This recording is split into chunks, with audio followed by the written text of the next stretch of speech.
गति का द्वितीय नियम।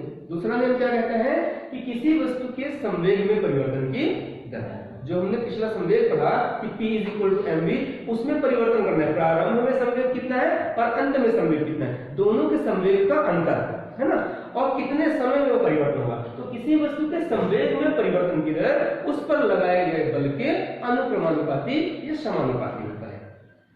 अब इस नियम को हमें प्रूव करना है। इसके साथ ही क्वेश्चन क्या आता है, सिद्ध कीजिए कि बल बराबर द्रव्यमान हुए त्वरण। अर्थात अपने को ये प्रूव करने के लिए आता है F = ma। अब ये F = ma कब आएगा, जब हम इसे हल करेंगे। तो क्या बोला गया, संवेग में परिवर्तन की दर उस पर लगाए गए बल के समानुपाती या अनुक्रमानुपाती होता है। इसके लिए हम मानेंगे, हम मानते हैं कि कोई वस्तु है जिसका द्रव्यमान है m।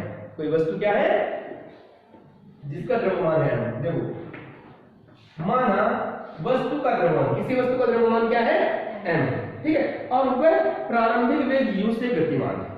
किसी वस्तु का प्रारंभिक द्रव्यमान क्या है m है, और वह किससे गतिमान है, प्रारंभिक वेग u से गति कर रहा है। जब प्रारंभिक वेग u से गति कर रहा है और उसका द्रव्यमान m है, तो हमें क्या मिलेगा, संवेग। तब उसका प्रारंभिक संवेग, तब उसका प्रारंभिक संवेग, तो संवेग बराबर क्या, द्रव्यमान हुए, ठीक। तो द्रव्यमान हो गया m और वेग हो गया u, ठीक है। तो ये प्रारंभिक संवेग कहलाएगा, जिसको मैं डिनोट करूंगा p1 से। थोड़ी देर के पश्चात, अर्थात डेल t समय के पश्चात, ठीक है, जब वस्तु पर हम क्या करते हैं, बल लगाते हैं। जब वस्तु पर बल F लगाया जाता है, वस्तु पर क्या किया जाता है, बल F लगाया जाता है, तब उस वस्तु का द्रव्यमान तो m ही रहता है, लेकिन उसका वेग बदल के क्या हो जाता है, v हो जाता है। अर्थात डेल t समय के बाद, कितने समय के बाद, डेल t समय के बाद वस्तु पर बल F लगाने से यदि उसका वेग क्या हो जाए, v हो जाए, तब उसका संवेग, तब अंतिम संवेग, कौन सा संवेग निकलेगा, अंतिम संवेग। अब अंतिम में भी द्रव्यमान तो बदलेगा नहीं वस्तु का। जब द्रव्यमान नहीं बदला, द्रव्यमान क्या रहेगा m, लेकिन उसका वेग क्या हो गया, u से बदल करके v हो गया। जब वह u से बदल करके v हो गया, तो हमने यहाँ पर लिखा m × v। ये हमारा अंतिम संवेग है। ये क्या है, हमारा अंतिम संवेग। हमें क्या दिया हुआ, संवेग में परिवर्तन की दर। तो सबसे पहले हम निकालते हैं संवेग में परिवर्तन। संवेग में परिवर्तन कैसे निकलेगा, किसी भी चीज में परिवर्तन जब निकालना है, अंत में उसका मान कितना है और प्रारंभ में उसका मान कितना है, उन दोनों का अंतर निकालना पड़ेगा। तो मेरे को संवेग में परिवर्तन मतलब अंतिम संवेग माइनस प्रारंभिक संवेग। तो हम लिखेंगे यहाँ पर कि संवेग में परिवर्तन, ये संवेग में परिवर्तन है वो कैसे निकलेगा, अंतिम में उस वस्तु का संवेग कितना है और प्रारंभ में उस वस्तु का संवेग कितना था। ये अंतिम संवेग माइनस प्रारंभिक संवेग।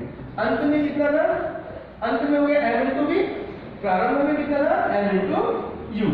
इधर हम लिख सकते हैं p2 - p1, अंतिम माइनस प्रारंभ।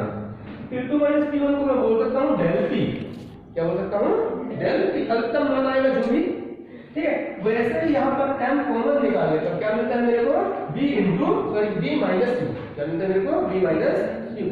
अब ये देखो, यहाँ पे मैंने लिखा p2 - p1, डेल p कह रहा है, अर्थात अंतिम संवेग माइनस प्रारंभिक संवेग बराबर संवेग में परिवर्तन।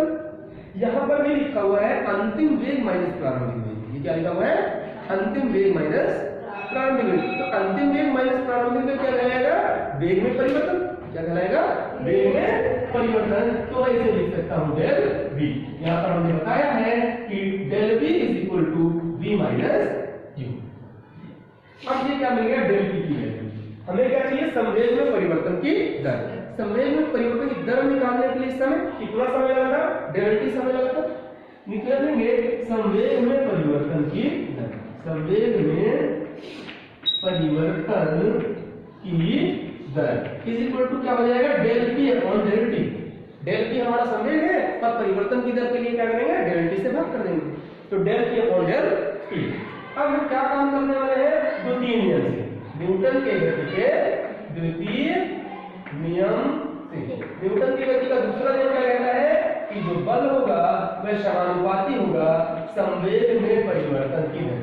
संवेग में परिवर्तन की दर इसके समानुपाती होगा। तो देखते हैं बल क्या है, बल क्या है, बल F लगाया गया था, ठीक है। तो बल F प्रोपोर्शनल संवेग में परिवर्तन कितना, डेल p/डेल t के बराबर।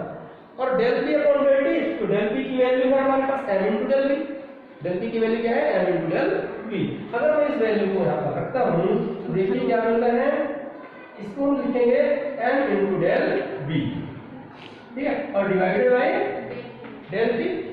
ये डेल पी की वैल्यू है, डेल टी पहले से लिखा हुआ है। अब एक चीज देखते हैं, del v upon del T means वेग में परिवर्तन किया।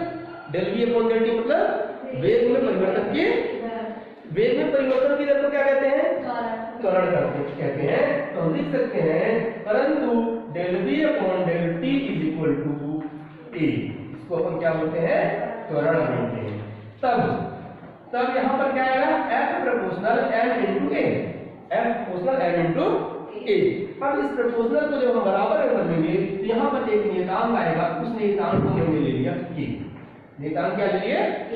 अब यदि इस नियतांक का मान क्या हो जाए a, यदि k इज इक्वल टू 1, उस टाइम पर f इज इक्वल टू क्या आ जाएगा m। उस टाइम पर क्या आएगा, f is equal to m। इसी को हम लिखते हैं बल बराबर द्रव्यमान हुए त्वरण। यही न्यूटन की गति का द्वितीय नियम है। इसी से, और ये जो दूसरा नियम है, इस नियम को हम क्या कहते हैं, इसका मुख्य नियम बोलते हैं। द्वितीय नियम से पहला नियम भी ला सकते हैं और तीसरा नियम भी हम किया जा सकता है, ठीक है, इसीलिए